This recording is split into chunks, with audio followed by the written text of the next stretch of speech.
in this kind of environment that we have, we cheer people up when they are on their way to burnout because we have embraced the burnout culture. Right? That's the idea from your book.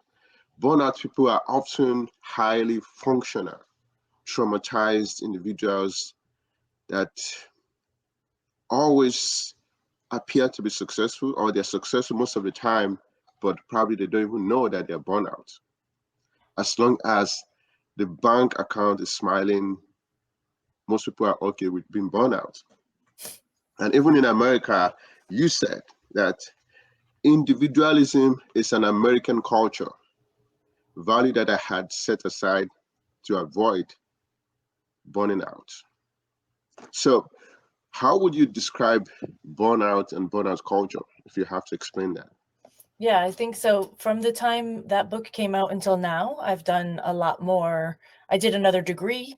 I've done more research. I've done a lot more reading. And so things have updated since then. But right now, if we're going to define burnout, we have to talk about the actual definition of the World Health Organization first, because that gives us the foundation for where we're starting. Because I don't believe that we should just all be talking about a topic and talking about different things, really.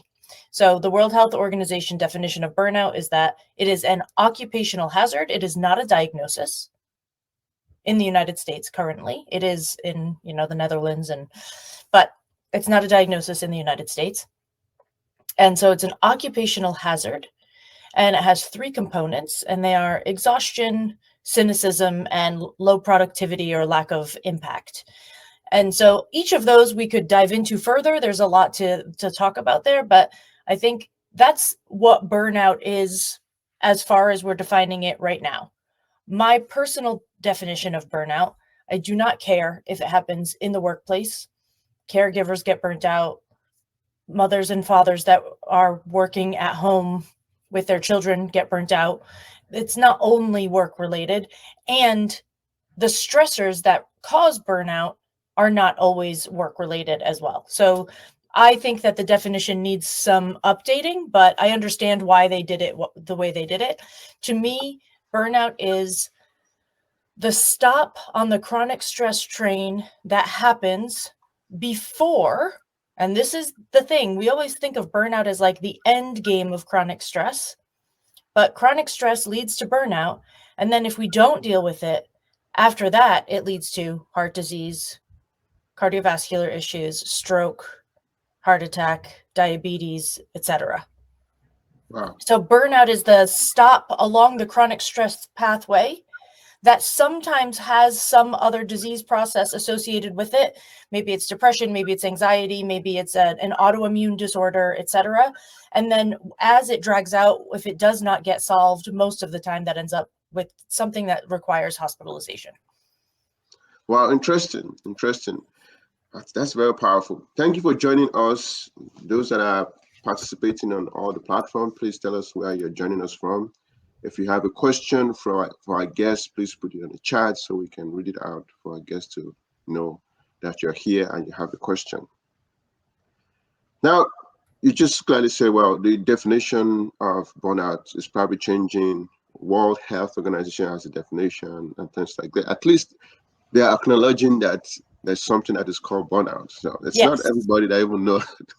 Right, right. And so I think that was, and it was, they did that just before the pandemic. So the definition of burnout, according to the World Health Organization, was standardized May 28th, 2019, like just in time for a global pandemic. And then because of the fact that it was formalized and then the pandemic happened, since May of 2019, we have had an explosion of research into burnout because of that. So I think it's a really good thing that they at least created some foundation for us to start from. Wow. Wow. Thank you for sharing that. So specifically in your book, Bouncebackability Factor, you identify that in the environment there could be certain things that is leading to burnout. So if you could tell us what are the characteristics of the environment that can lead to burnout, because it might not be what the person is doing on Right. their own path. It might be Right. something within the environment. Yes, and that's another thing that has grown a lot since I wrote that first book, and which is why the second book I actually have to write today after we finish, do some writing today after we finish. But right now, from what I've gathered over the past 10 years total, is that burnout arises due to chronic stress. Okay, cool. Then the question becomes, and the question that people aren't asking is, why are we experiencing chronic stress? And why are some people in some environments not experiencing chronic stress? So I think that we have to start. Somebody once asked me, if you are going to really work on preventing burnout, what would you do? I said, well, I would treat parents better so they could treat children better. Because the way we react to stress, a lot of it is determined in our childhood. Some of it is genetic, some of it isn't, right? But if we know that the way when a child's brain is developing, particular stress responses will be engaged more than others, and typical coping responses will be engaged more than others, there are loads of things that can happen in your environment during your childhood that are not your fault, that can lead to you being having a level of chronic stress that you don't even notice. You don't know that it's chronic stress because it feels normal to you, because your household was either not chaotic, what was chaotic, or not supportive or abusive in some way, shape, or form, even in the lightest way. We don't have to be talking about extreme situations here for the brain development to shift. So I think we have to start first with that. How your particular brain and body respond to stress is determined by genetics, culture, and your history. So that's something that none of us are controlling that. That's just something that's happening to us, kind of, right? So that's one piece of the puzzle. If we're talking about environment as a place, just as a general world, then we have to look at everything from the quality of air to the quality of lighting to the beauty that we surround ourselves with, if we notice it, if we don't, if we have access to walking paths, if everything is driving distance. All of those things in our environment can either enhance chronic stress in our life or soothe it out a little bit. We buffer it, we say in my business, or buffer out chronic stress a little bit. The more access you have to walkable green spaces, the more buffered out your stress response will be. So there's another part of the environment. And then you have environment and in the way of culture. And you asked about burnout culture before. Yeah. Burnout does not happen just in the United States, but I am not an expert on all world's cultures. I'm not even an expert on United States culture, to be fair. Culture is not my expertise. However, the cultural values that drive things in the United States, especially in the workforce, 2 of the top 10 are hard work and individualism, which you mentioned earlier. If we're saying that your work is only valuable if it's difficult and if you do it alone, well, these are burnout drivers. These are chronic stress drivers, right? Because another thing that buffers chronic stress is strong social connection, which is why in the Harvard Business Review studies that came out this past year, that 85-year study, longevity study, what makes us healthiest most in long life is social connection, social networks, right? So social networks is a chronic stress buffer. And if you're saying, well, you're not valuable unless you do it alone, that's the message we get. Well, that's really dangerous for everybody. And again, that's propaganda that you absorb your whole life. You didn't create that. You didn't do that. That's just what you're born in if you're born here. So there's a lot, and then there's the workplace, and there's, health behavior. So there's lots of other things, but I just want people to have a wider picture of why particular people might be in a chronic stress state differently than others. They have a different history, they have different environmental exposure, they have different community connections. All of that is really important. Interesting. There are a few things from the book that really scares me. One of the is the fact that stress, chronic stress, and burnout actually change Your the brain. grooves of the brain. Yeah. And the basic biology tells us that when the structure changes, the function changes. Exactly. So that's very clear to me. Yes. This is scary. This was really scary to me when I first learned it. It's not so scary to me now. Wow. And you also just mentioned something that people that are sensitive, sensitivity will change from one individual to Of another course. individual. Yeah. That means that people that are very sensitive, which I thought was just something positive, but then it could also mean that being sensitive can be a negative thing in this kind of sense, because then there's more chance or increased chance to be stressed, and that can actually lead to burnout also. What's interesting is that both hypersensitivity and hyposensitivity are burnout risk factors on both Hmm. ends. So if you are hypersensitive to life in general, your body is reacting to stress in a bigger way and more frequently, right? Things are just sort of coming at you and you're bouncing out in a big way. Your stress response is going to 100 really quickly, right? Hmm. So that's the hyperactivity. And then it's happening all the time because everything is a stressor for you. So if you are a hypersensitive person, the only thing that you need to know is not that your hypersensitivity is bad, it's that you need more buffers than other people, which is fine. And the buffers could be that in your home, you only have soft blankets that don't create any scratching or make any noise, or like you do all of the things that you can to provide an environment for yourself that does not engage your hypersensitivity. And then when you go out in the world, you're more prepared to deal with whatever's coming at you. If you're hyposensitive, which some people also are, Hmm. the reason that this is a problem is because you don't notice when you do react. So Yeah. you might create a stress response and you don't even know that it's happening. And then it's just sitting there in your body going on and on and on and on and on. And you're not doing anything to close your stress cycle. You're not doing anything to move this through your body because you can't feel it. Wow. Interesting. Interesting. Thank you for joining us, Ruth. As you said, this is such a critical message you're sharing, Kate. We've built systems that reward things being difficult and then wonder why we are burning out. That's very Yeah. important thing to share. From the book, your book, there are there are job environments that lend themselves to burnout more than others Yeah. because of terrible fluorescent light, Yep. micromanaging bosses Mhm. with tuna breath.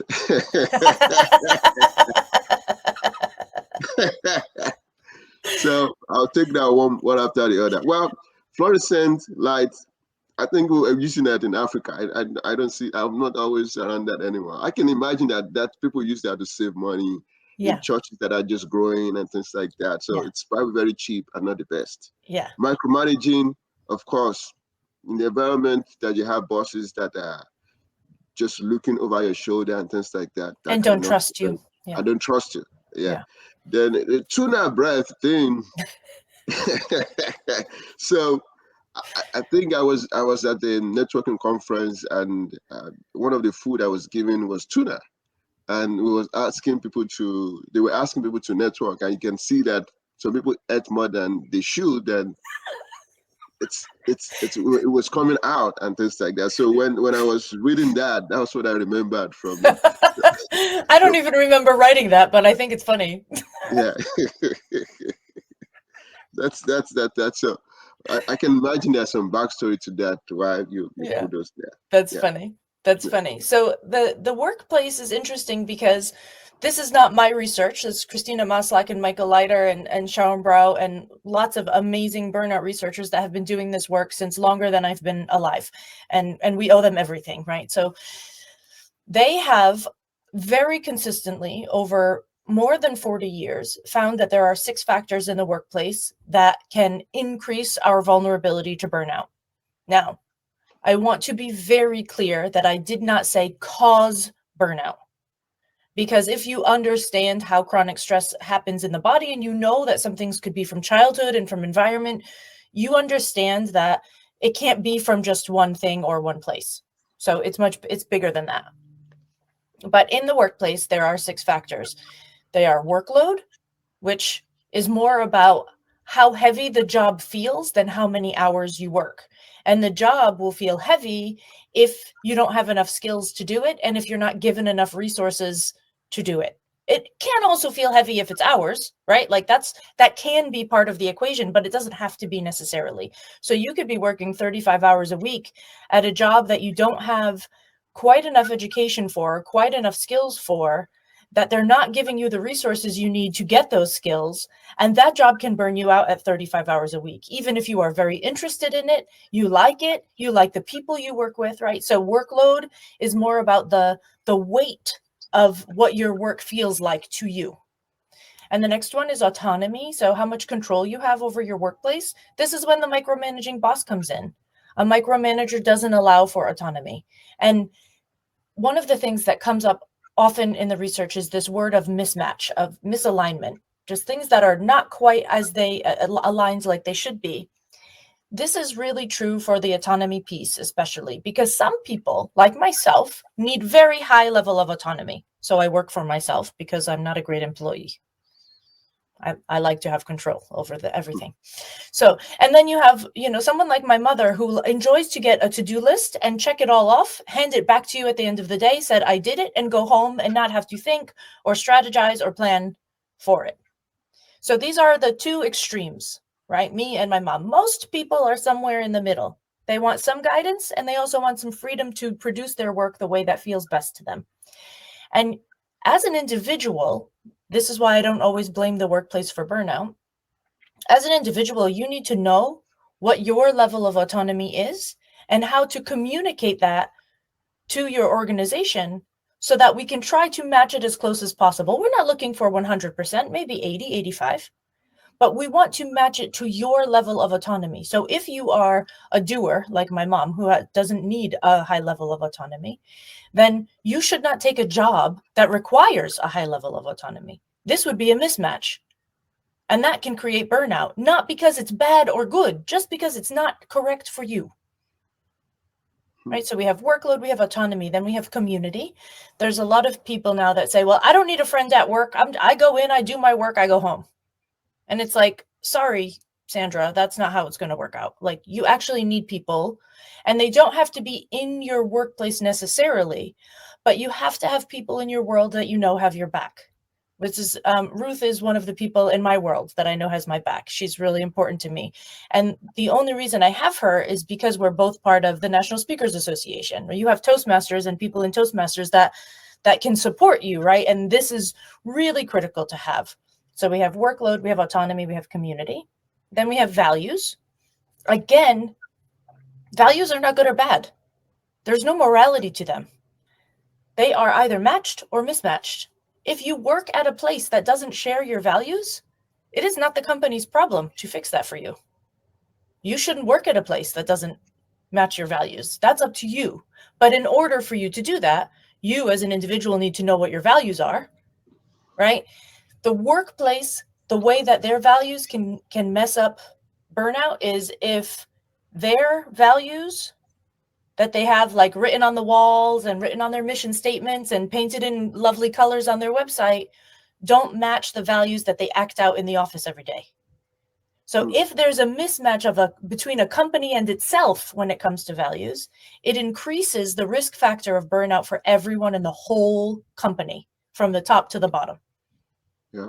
So we have workload, autonomy, community, values. We have recognition and praise. Yeah. This is simple. You're either getting recognition for your work or you're not. But from the leadership side, they have to give it. They have to be specific. They have to know how you like to receive it. From the individual side, you actually have to receive it. If you're told that you're doing something well, but you say, oh, it's no big deal, or you brush it off, or you say, oh, it doesn't matter, then you are not getting the dopamine hit that recognition gives you that protects your brain from going through those brain changes that you mentioned earlier. Yeah. So we have workload, autonomy, community, values, recognition, and fairness. In the workplace, life is not fair. It's just not.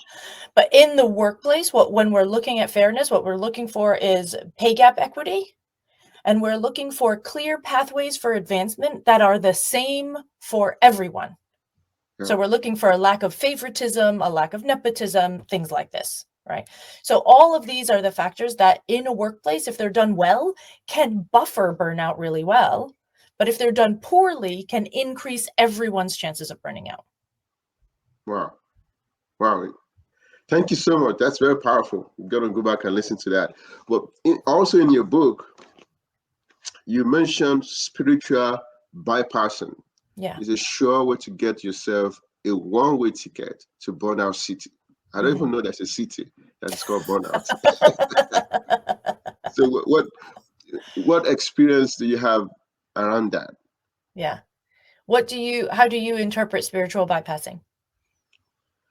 Well, bypassing means that you want something to go this way, but then you try to take it towards the other direction. Yeah. And spiritual is just spiritual. Yeah. So spiritual bypassing is this idea that you are trying to be positive and only look at the good side, even when you have real emotions that should be acknowledged. So it's when, someone passes away and then someone taps you on the shoulder and says, "Oh, it's okay, they're in a better place." Listen, I didn't even start my grieving process yet. I'm not ready to think about that. I might think about that in 3 months and be very comforted by that. But it's day 2. I'm not ready to hear that message right now. And in the American culture, we are very positive oriented. And that positivity can become toxic over time because it means that all of the difficult emotions, all of the stress, we are not acknowledging enough in order to properly process it and allow it to move through us instead of be stuck in us. So spiritual bypassing is just this idea that something really terrible happens to you and you brush it off like it's no big deal and you try to find the lesson or the silver lining too early, too fast. Wow. Yeah, it makes sense. It makes sense to me. I just want our viewers and guests to also be part of that. Makes a lot of sense to me. One of the things that you also said in your book is if you were bullied by a kid in elementary school who had a red backpack, I thought for a second whether it's a red collar that is a problem, but your brain and body will be flooded with cortisol every time you see a red backpack. Yeah. That's a very important point you made there, because even beyond just red backpack, if you have people from certain part of the country, if you have people from certain with a particular name that has done something to you, that could be a problem.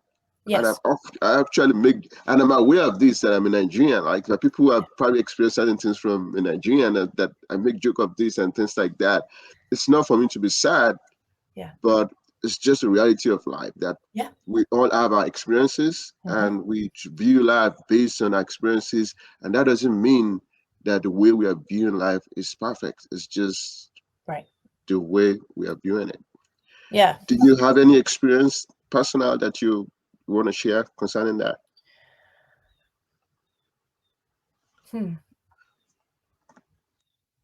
I was made fun of a lot growing up for the way that I laugh because my chin goes in a lot and my teeth go out a lot. And I was made fun of for this my whole entire life. And so now if I'm laughing and someone does something sarcastic to me, like just goofing around, to me, it feels like an attack right away. And I get very self-conscious immediately. And I know, and I'm aware of this, and I have done work on this, but my limbic system, my amygdala, etc., right? Like my animal response is immediately shame. Wow, that's powerful. But then that's not a problem anymore now, because now you have money and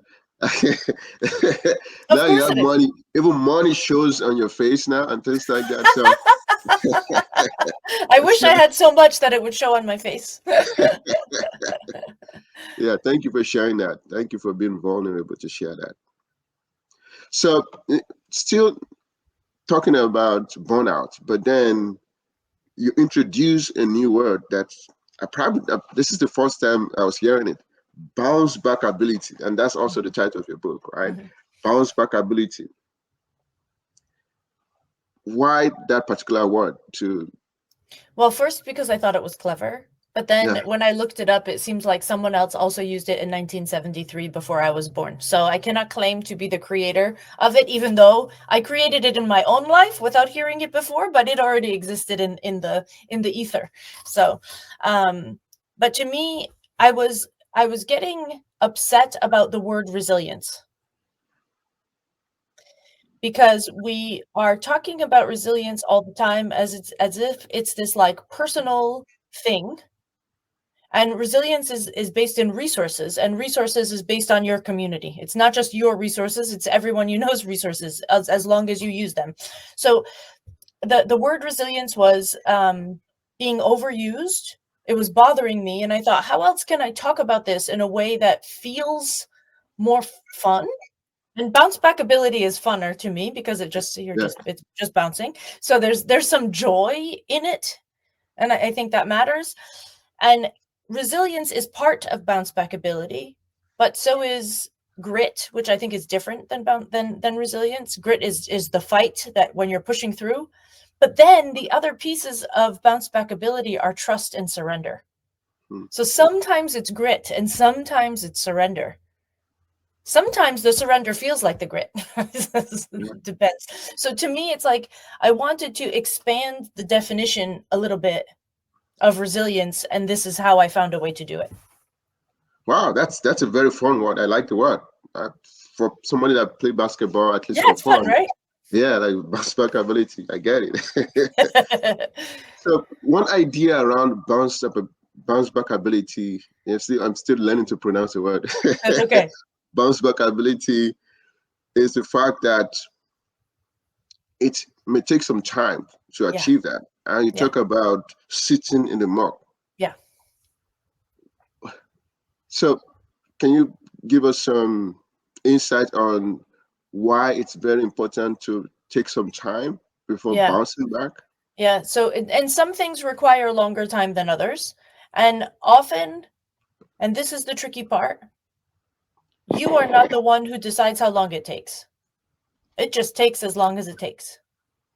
You know how if you break a bone when you are growing, when you're fairly young, you're growing, that bone mends really quickly, right? Because you have so much human growth factor, you have all of these rebuilding, like all of these processes are already happening naturally in your body at a faster rate than they are in your adulthood. So your bone heals faster.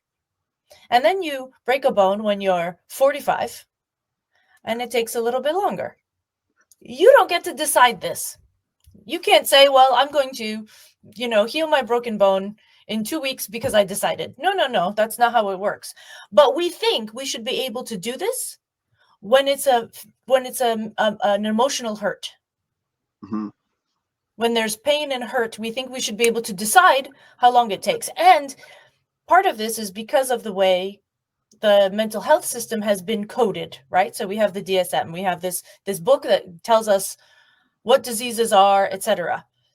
And I don't remember the details, but it is something really, really ridiculous how short your grief period should be after losing someone before it becomes pathological. It's Right. really short. And who am I to decide how long your grief should be? Why are we putting numbers?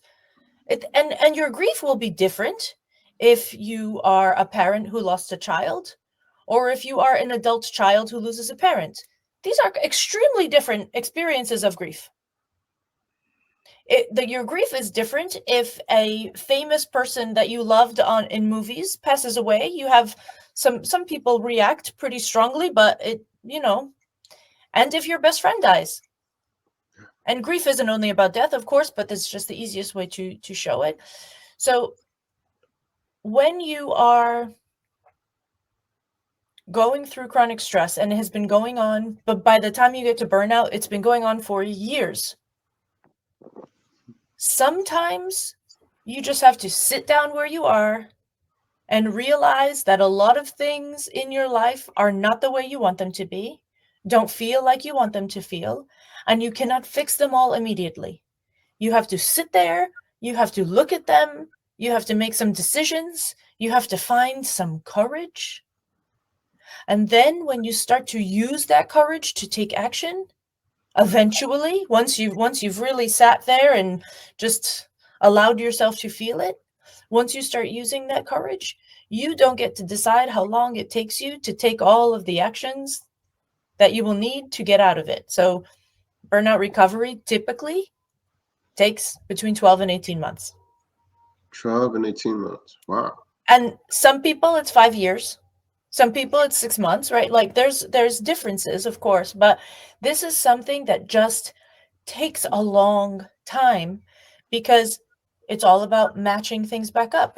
If mismatches lead to chronic stress, then we have to match back up to get into a more harmonized state. And when your entire life has been mismatched, it's hard for you to sometimes understand that you deserve something that feels matched, that it's okay for you to have it. Yeah. And you have to work through all of that. And it just takes time. Wow. Wow. Thank you for sharing that. It takes time. It takes time.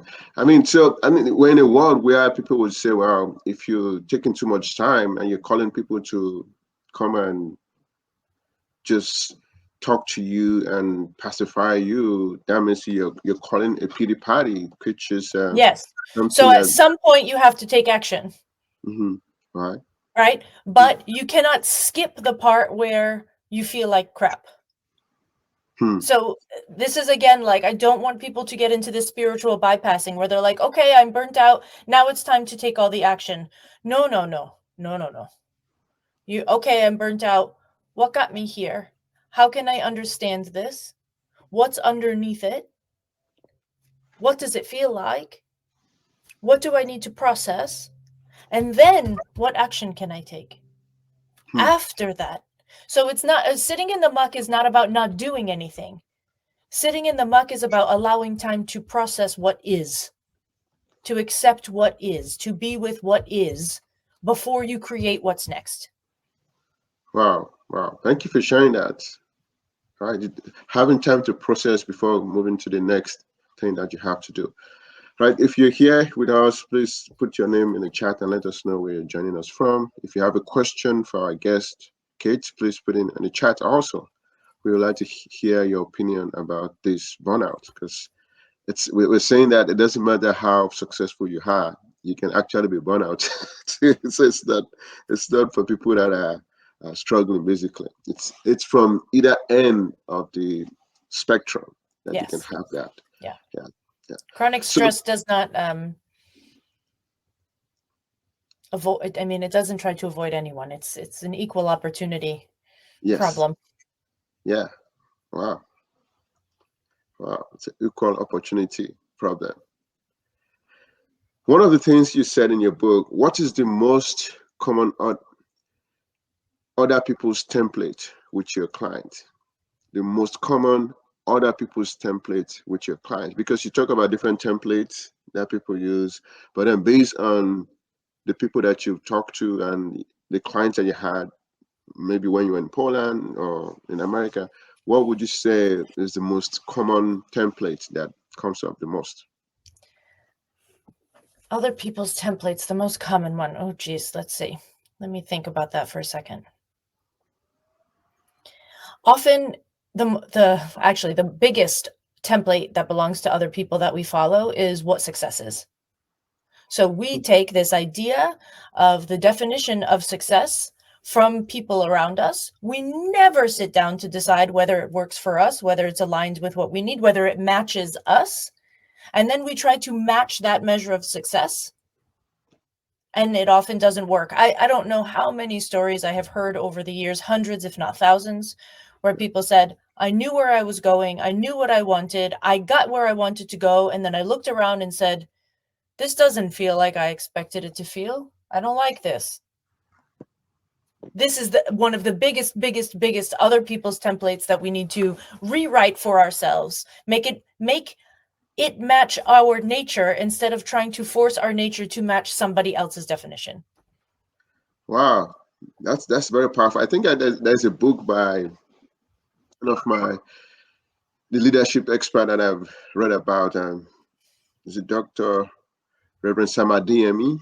It's the title of the book is "Success is Who You Are." I love So that. that is, if you're trying to like, if Mm, you're trying to like being successful and you're mm, making it about another person, that means you're trying to be another person, yeah. which Yes. is which I is love just that title alone makes my heart like rest, you know? yeah, that's very powerful. Now that you say that, I just quickly remember that. I Yeah, I love think Ruth is saying something. Yeah, Kate is always brilliant. Always, I learned so much from her. I had something today that I needed to hear. That's good. Thank you for your work on burnout and grief.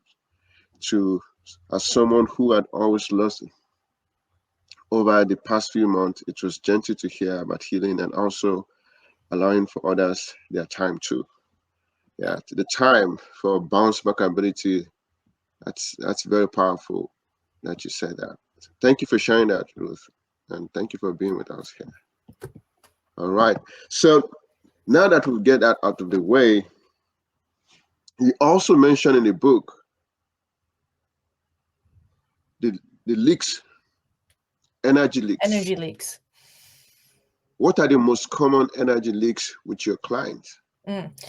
The number one most common energy leak are any small irritation that you haven't taken the time to fix. So this is pans that are too sticky that you haven't replaced, or drawers that don't open the right way because they're not organized correctly, or just like the stupid things that you haven't taken the time to adjust or fix, that are creating all of these mini frustrations and irritations throughout your day. Like one of the examples in the book I use is when your knife isn't sharp enough and you try to cut a tomato, the tomato squishes down a little bit, Yes. and then you have to turn the knife up straight and poke a hole in the skin of the tomato so that you can then put it back down and cut through. It's things like this that actually cost us so much more energy than we are willing to admit, because there are so many of them. So often when we're working with clients, we ask them to plug these stupid leaks that they don't think matter Yeah. first. Hmm. Right? Go get your knife sharpened, get a new pan, don't drink out of mugs that you don't like the way they feel in your hands. Make sure your drawers can open and close easily. Like this is in Chinese medicine, this is called free flow, right? So the energy in your house and your space flows freely and evenly with Yeah. harmony. And so this idea is that you're not blocking energy anywhere, which is and that block can be a leak at this, like every time you're holding something in, you're keeping something out. So blocks and leaks in Chinese medicine is kind of the same. It's like acupuncture points are viewed as doorways and Yeah. gates. They open and close so they can hold things in or let things out, but either way it's a problem. They're Yeah. supposed to swing, those kitchen doors in restaurants that swing like Back and this, forth. back Yeah. and forth. That's how acupuncture points should work, and that's how your house should feel. Like things move back and forth easily without getting stuck. So we often Hmm. have people do this work first, because what we find is that you sleep better and have more energy available when you are not irritated by 45 small things before you even get to the office. Wow. That's very powerful. So you just mentioned Chinese medicine. I Yeah. read about that in the book, Yeah. and the idea that each organ in the body actually have their own energy, Yeah. and you could be getting sick because the energy from a particular organ is off. Yeah. That's something that that That's was a not whole aware. nother that's a whole nother topic. But yeah, Uh, so each organ has different emotions associated with it, different expressions associated with it, different movements and sounds associated with it. And when there is no flow, again, it's this idea of free flow. When there is no flow, something gets blocked. And it doesn't matter which organ gets blocked. Once one thing is blocked, the whole system is off. wow, interesting. Interesting. Thank you for sharing that. Also, in this conversation just now, you mentioned acupuncture meditation. Yeah. And that's an idea that not many people have embraced fully. Mm. And is there, if somebody is here and is skeptical about acupuncture, meditation, what do you have to say to them to I encourage I them to don't try? I think that you shouldn't do anything that doesn't align with you.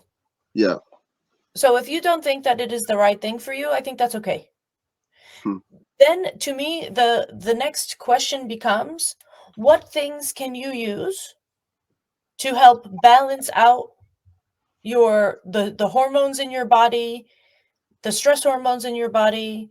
What are you doing in your life to make this even? It can be dancing, it can be exercise, it can be breathing, it can be singing, it can be church, it can be a lot of different things. It doesn't have to be. So I like the acupuncture and meditation. I know the research behind it. I know that it works. I understand how it works. It's been a part of my life for a long time. But again, burnout, it comes from mismatches. So it's not, if it's not right for you, that's okay. But you Yeah. do have to find what is right for you. Hmm. Whatever it is, maybe it's rock climbing, maybe it's running, I don't know. Wow. Wow. But you have to have something that soothes you, that helps your free flow of energy. Yeah. So the idea of saying that what works for me should work for you. So if somebody, for just like you mentioned, Yeah. if it's going to church every time is what worked for them, Yeah. and they're at peace with that, trying to Great. make another person do that, it's not right, No, it because doesn't that work. that can actually lead to burnout for the other person because Yes, all because right. it's not aligned for them. It's not matched for them. Yeah, got it. Yeah. Thank you so much for sharing that. So you mentioned something in the book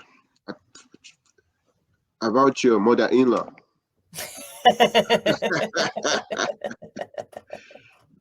which I started thinking about culture because I'm Yeah. from Nigeria. I'm here in America. Yeah. I I married an American lady and things like that. Yeah. I started thinking about culture when I read that. So Yeah. you said my mother-in-law took a shot off my shoulders Yeah. while I was at a wedding and hid it from me because according to her, I should show off my chest worth in that kind of situation. Yeah. What's the backstory to that? Yeah. So my in-laws are very formal, and Yeah, I grew up in a very informal family, and this is partially cultural. And how we appear to the outside world, my husband and I, is in for them a direct reflection of who they are as people and if they are good people or not. yeah, So hmm, we were at a wedding. It was October in Poland, so it's quite cold, yeah. and I had on a strapless dress that she told me to wear, which I did. I said, okay, if that's what you want, like, that's very easy. It's my dress. I love it. So if you want me to wear it, that's no problem. So I wear the dress she wants me to wear. I put a shawl on because it's cold. And then she takes it off my shoulders and hid it in another part of the room. And then I went outside because in Poland, it doesn't matter if it's cold outside, you go out anyway. And we were drinking lots of vodka. So we were very warm no matter what. Mhm. And she starts screaming at my husband and says, "You have to give her your jacket. Her kidneys are going to get worse." Oh, I didn't know wow. my kidneys were bad. I didn't know that was a problem. But so this idea is that like my in-laws and I, we are a mismatch. Hmm, They are not bad people. mhm, I know that they have good intentions. I know that they yeah, love their son. I know that they love me. mhm, But our values are mismatched completely. We have yeah, completely different views of the world. We have nothing in common. So it is very difficult for us to find space where there is a free flow of energy in our relationship, because one of us is always blocking it for the other one. wow. Hmm, She's hiding my shawl. I'm putting a shawl back on. yeah. I took my shoes off at my wedding. She was chasing me around with them. you know and I kept hiding them back under the table, and she would get them from under the table and chase me around and give them back to me, and I would put them back under the table. So there's no free flow there. And Hmm, it's not because of it's not because of any morality or any goodness or any badness. mhm, It's just a mismatch. yeah, yeah, And the more yeah, mismatches you have in your life, the higher your stress response will respond. yeah. I mean, that's why I've always said, I mean, the more you have in common with somebody who is your Yeah. friend, the better.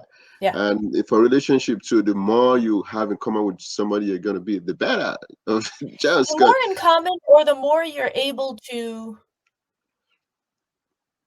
create space for other people to just be different. Right.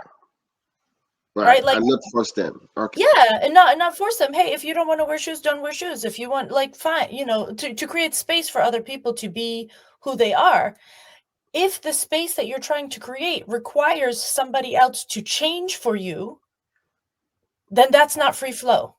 Mm-hmm. So in order for me to be correct for them, I have to put the shoes on and take the shawl off, right? But that means that I have to act not like myself for their comfort. That's not free flow. Wow. Yeah, I mean, it's an easy thing to say, but the way human beings are made, Oh, it's so hard to do. It's hard to impossible. do. It's very hard to do. And this is why I leave this example in the book, because I want people to understand that you're not always going to be able to change every situation with people that you love and people that you choose to have in your life on purpose. I'm not going to take them out of my life, right? Yes. That's not going to happen. So I have to, therefore, create as many buffers as I can in every other part of my life, so that when I am with them, I am not completely overburdened by this mismatch. Yeah. Right? So I have to align so many other things so that this mismatch is tolerable. That's true. And that's where you talk about boundaries. And that's that's the area we're going to next. So you said that one of the ways to prevent burnout is to create boundaries. And is there any way you've been able to do that successfully? So I think that one of the biggest things that we need to understand about boundaries is that most of the time when we are talking about setting boundaries, we are talking about external boundaries, which are boundaries that we are saying outside of our mouths to other people. Yeah. But the biggest issue we have when it comes to free flow of energy is internal boundaries. So internal boundaries are how I honor my own wants, needs, desires, and preferences, and capacity. This is how I honor myself. So if somebody asks me to do something, and internally I already know that this will be a burden for me, but I say yes, this is not someone taking advantage of me. This is not someone breaking my boundary. This is me seeing my own boundary and stepping right over it like it doesn't exist. So most of the time, I find that people don't need to, the boundaries that we are being taught on social media and in pop psychology right now are not the boundaries we actually need. What boundaries we really need are the internal ones that allow us to understand that when we respect our wants, needs, desires, preferences, and capacity, everything becomes easier for us. But we will have to deal with a little bit of guilt. We will have to deal with disappointing people sometimes. We will have to deal with the consequences of respecting and honoring our own stuff. And even if you decide that you are going to respect and honor all of those things, once in a while, you're going to make a different decision. You're going to sacrifice on purpose because you want to, and that's okay.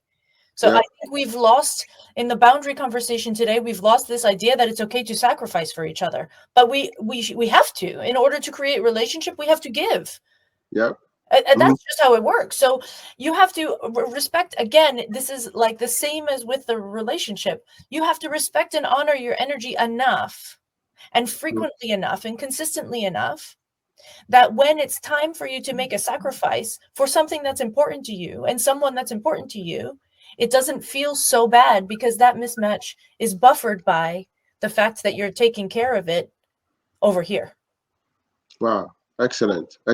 So just to buttress your point, you're talking about internal boundaries and external boundaries. And you said just now that the internal boundaries are more important and that should be emphasized more. I'll give you a short story. When I first came to America, I went to school. In the train station, there's a big chair that people sit down. And the chair was very big, right? I see people, somebody sit there, another person sit there. I'm like, 4 people can sit down here. And I try to sit down in the middle.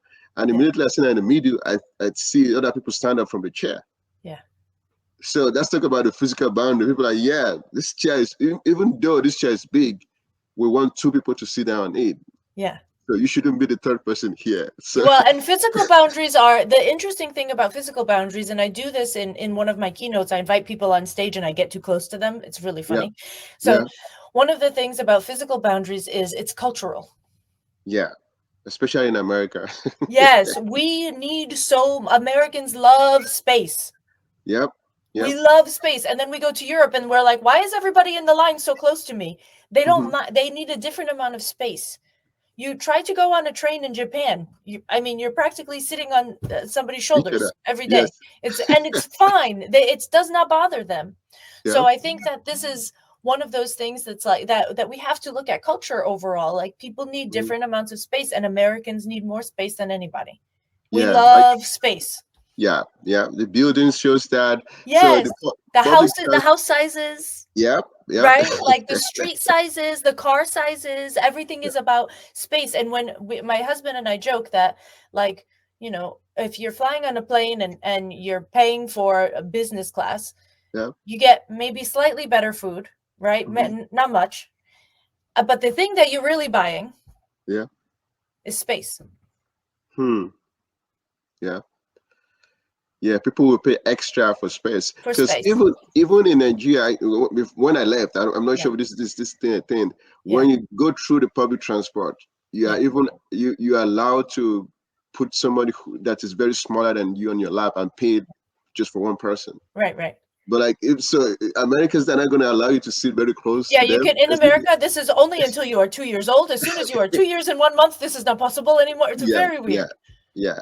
We are So very that particular about this. And the quality doesn't get better with more money. It's just more space.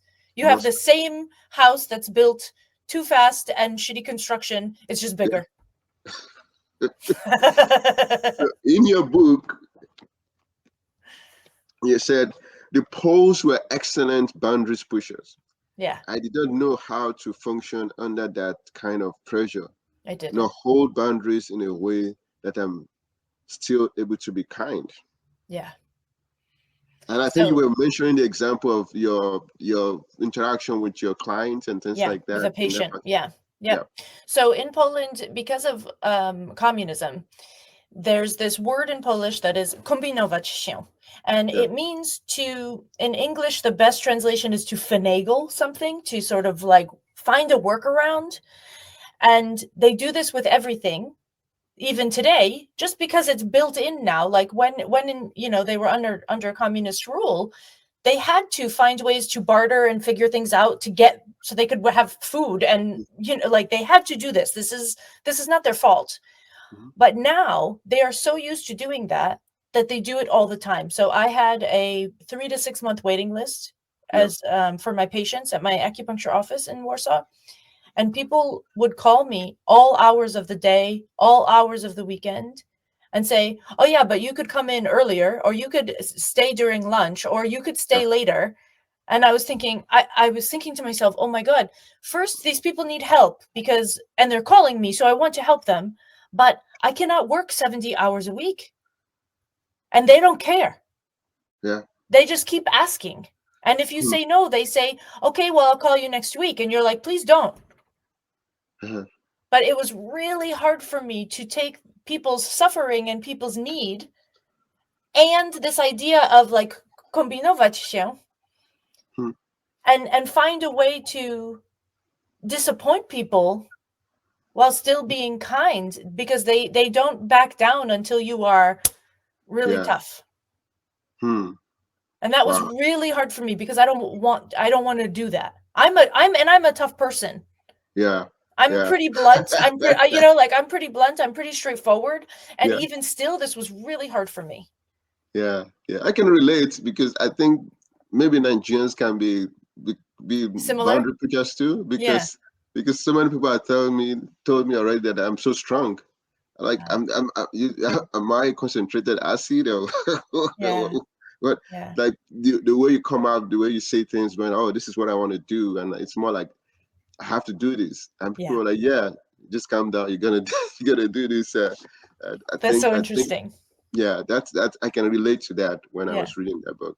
So you just talked about the fact that you had some experience with your clients. If you go back now, what would you say was the reason why you went into Chinese medicine in the So first the place? reason I went into Chinese medicine was because I started school as biology major on the pre-med track. So I started school to become a doctor. And I took a class on the sociology of medical school my sophomore year. And we had to read a book about this man who went through medical school Mhm. and his experience. And I was reading the book and I was thinking to myself, and my parents don't have any money. So not only will I have to go through this process, but also I will have a lot of debt if I go through this because no one's paying for this, you know? So I'm reading the book and I'm thinking to myself, so by the time I finish school and I'm ready to actually be a doctor, Mhm. I'm going to be more than $250,000 in debt. I'll be Yeah. over 30 Yeah. and I will only be able to talk to patients for 7 minutes at a time, according to the insurance policies. Right. And I thought, that's not what I meant. When I said I wanted to be a doctor, that's not what I meant. Mhm. I don't want to be half dead, exhausted, Mm. and not have enough time to actually find out what's wrong with people. Right. So I was, at the time, my major was biology, my minor was Eastern religion. And so I went to one of my teachers, Dr. Livia Cohn. She's the world's foremost scholar of Taoism. And I said, Livia, I have thought I was going to be a doctor since I was 3 years old. It's not going to happen. Hmm. I can't do it. And so I don't know what to do. And she said, well, do Chinese medicine instead. I said, what's that? And that's how it started. I started reading about it. My roommate at the time got me some books for Christmas about it. And the more I read, the more it made sense to me. And also the good part about it for me, because I was always expecting to have an MD, Mhm. this was at least, acupuncture was at least a master's degree. So if Yeah. now it's a doctorate. That wasn't available when I finished school, but now it's a doctorate. But at the time, it was at least a master's degree. So I didn't feel like I was going from being an MD to taking a 3-month course in massage. Not that that's bad. I love massage. There's nothing wrong with it. But I needed something for my ego at the time Yeah. that was a Yeah. little more serious. Yes. And so at least I knew I was going to have 6 solid years of school. I was going to have a master's degree, and I would be able to, and in the United States, I think it's 36 or 38 states, we are primary care practitioners. Mhm. So I thought that was like a good choice. Wow. Wow. That's very powerful reasoning, and thank God you have somebody to guide you to at Yes. least the alternative that you could go through. So Yeah. also in the book, we're wrapping up gradually. As a long-time student of spiritual principles Mm. and a chick from a rundown city, Mhm. there's difference. There's Burnout city, there's rundown city. Okay, what does this mean when you say this? So I grew up in a small city in Massachusetts that has a very high level of drug use. I Mm. didn't know it was abnormal until I went to college that people in my high school had knives for fighting. I thought that was, I thought every high school had that. That was my normal. So I thought that was normal. So I grew up in the south end of the city, not in the projects, but not in the nice part of the city. Yes. And the world of spirituality felt really far away to me. Like, I grew up in the Catholic Church, but that never worked for me. I decided when I was 7 that it wasn't my thing.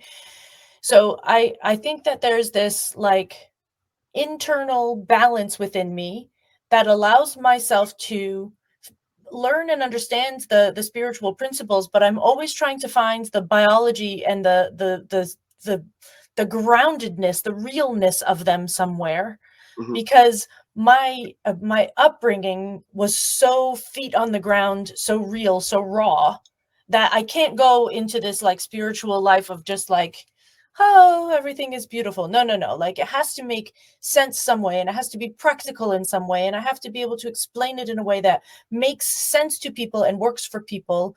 And what I find now, the way that this comes out in my work now, is that when people are talking about trust and belonging in the workplace, I'm Hmm. looking up the biology behind it. I love this idea of trust and belonging. Of course, it makes sense, but I need to understand what's blocking it on a physiological level and what we can do about that so that we can have this higher degree of something through fixing something down here. So this to me means that like I have both sides of this story, which to me is a strength. Wow, wow, that's good. You finally say I had finally proved that I made it out of the city I Yeah. grew up in. Yeah. That's very powerful. That's very powerful. And in your book, now the few things that I also find very interesting in the book, you said even your neighbors had to follow your dad's rules. Yeah, yeah, everybody had to follow. My dad had a lot of rules for how life should be lived. I call this now, and I realize now, like, and Sebastian Maniscalco used this in a comedy bit, and so I talk about this now. Like, everyone got a book of invisible rules from their Yes, families, yes, how you're yes, supposed to act in the world. yes. And I didn't understand how much of my frustration and how much of my anger on an everyday Mm, basis was because everybody else was reading a different book than mine. yes, that's very true. And I can remember my dad's own was like, if somebody's at the door, you just don't say who's at the door. You have to say, please, who's at the door? Uh, He will get mad over that for nothing. right? And then it becomes a rule in your mind, and you think Yeah, other people maybe are rude, and yeah, you're judging other people based on a rule that mm, your father made up. yeah, We yeah, all do yeah, this, every yeah. this is so human, like this is the most human thing that any of us can do. This is but it's interesting to me that I think the invisible rule book is one of the biggest problems in the workplace or in life in general, because we are all walking around saying you're not acting according to my rule book. Well, yeah, Yeah. no kidding, I have my own. Yeah, so maybe we should put the book together and Yeah. compare rules. Yeah, exactly. Wow, wow. Then you said, well, for example, he will say no flushing of toilet after bedtime. Yeah. And if neighbors are making noise, he will have to open the door and spew some profanities even at that time. Yes. So that make me, what what do you think made him like that? And how has that shaped the way you see the world? Yeah. So I think a lot of his reactions are really based in, he grew up very Catholic, went to Yeah. Catholic high school, and his father had very strict rules for how to behave. So I think that comes mostly from his family. I think also um, he's probably got ADHD and was very easily distracted and notices things and then can't get away from them in his brain.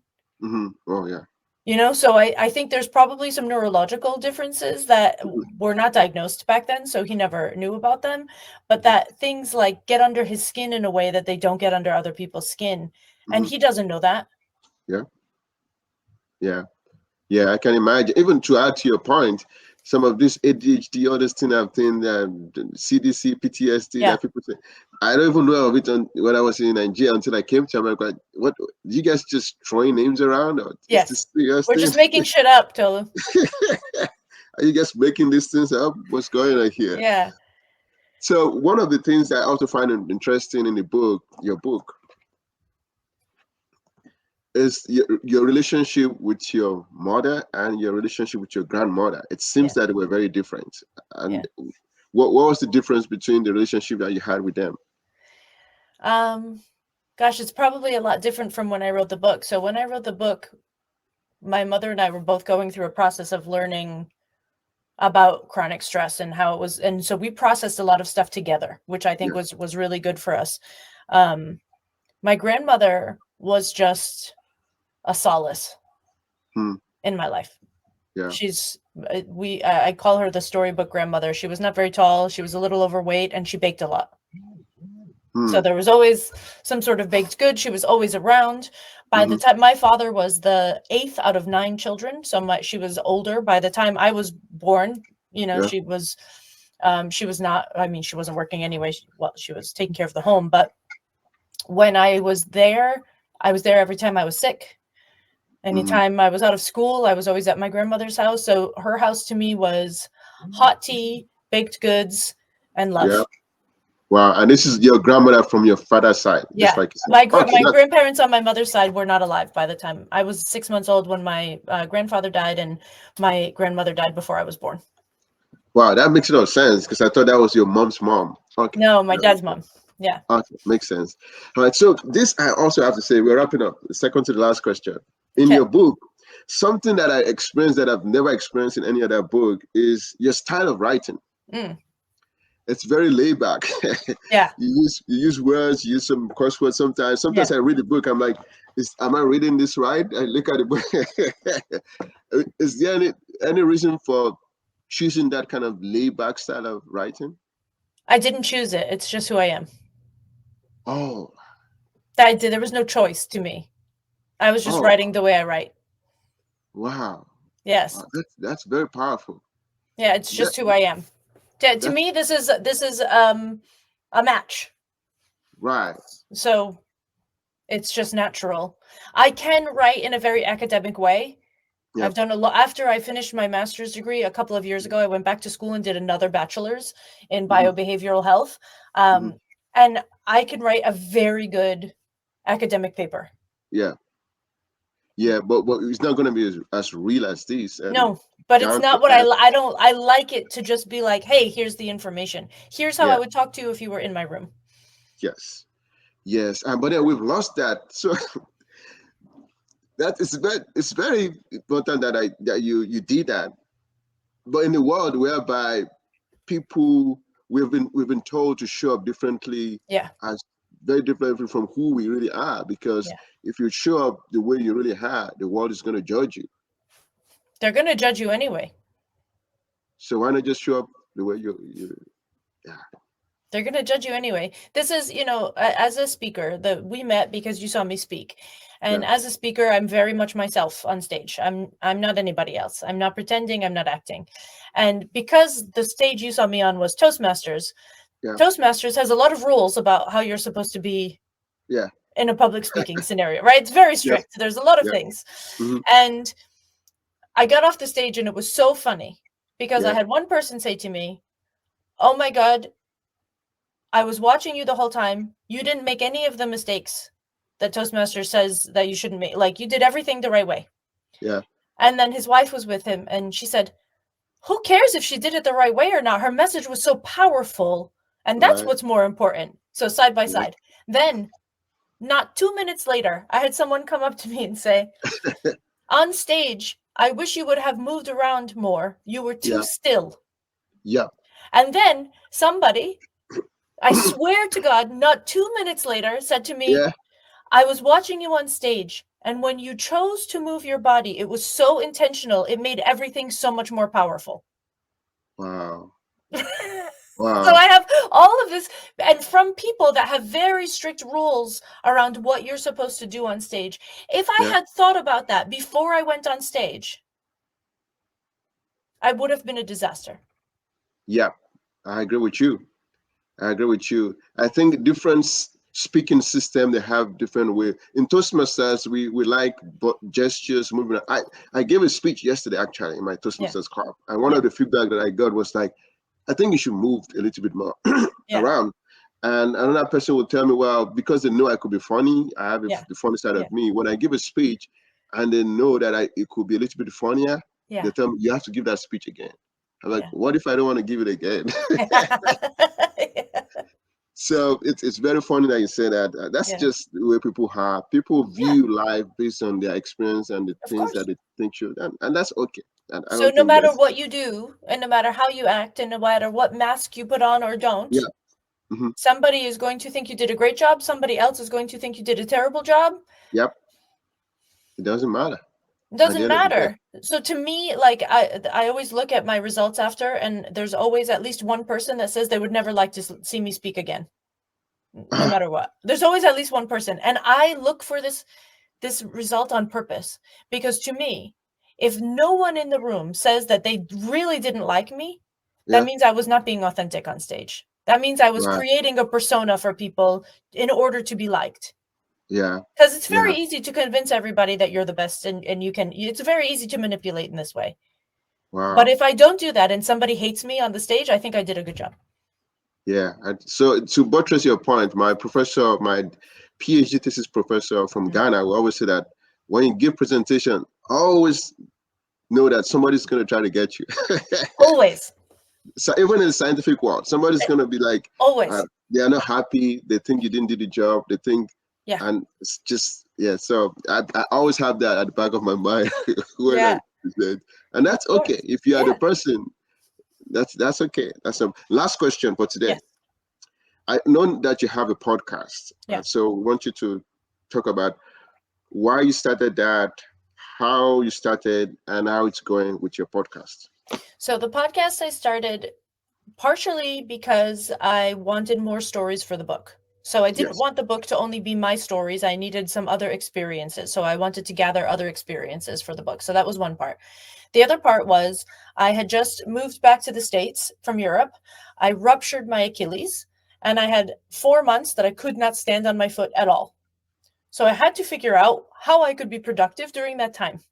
Yeah. And I went to bed bawling, crying one day. My pillow was wet. It was a disaster. I was thinking, what am I going to do with myself? How am I going to make money? Everything's a disaster. And when I'm really struggling, I ask my grandmothers, who are both dead, for help. I say, you tell me what to do now, because I can't figure it out myself. And I went to bed and I said, tell me what to do. And I woke up in the morning and my brain just kept saying, Fried, the ultimate guide to burnout podcast across my brain over and over and over again. And I thought, Mm. okay, I'm listening, I'll do it. Oh. So part of it was I feel like I was guided to do it. Part of it was I needed these stories. And then once it started, it grew really quickly.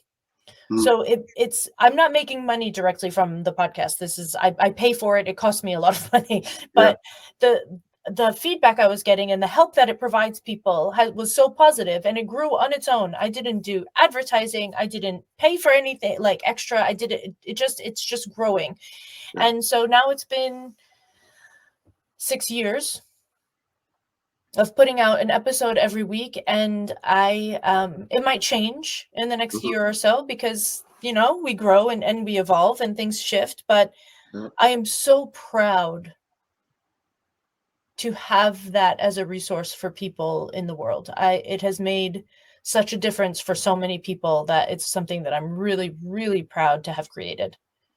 Wow. Thank you so much. Thank you for joining us. I guess if you have any comments from people that are online, please quickly put your comment, your last minute question. Maybe we have 1 minute for that. In the absence of that, thank you for joining us, Cait Donovan. Do you have any last minute message for our viewers or anything that you're working on, something that you'd like to share before we close the Tolu, session? first of all, thank you for having me. Yeah. It's lovely. And the next thing, I think the biggest message, there are two things that I think are really important. Number one, if you ended up burnt out, there's no possible way that it's your fault. There's so many different things that have to happen in order for burnout to arise that it's not possible that it's your fault. So please, if you can hear that and drop some internal judgment, some guilt, some blame, some something, please do that. And second, as leaders in businesses, we need to know that our culture can buffer vulnerability. And that's the part that we are responsible for. We will not, as leaders, prevent every single case of burnout, the same way we will not prevent people from getting cancer. Leaders are not fully responsible for people's health status, but culture does buffer vulnerability in all shapes and sizes. So our job as leaders is to create culture buffers to protect our people as best we can.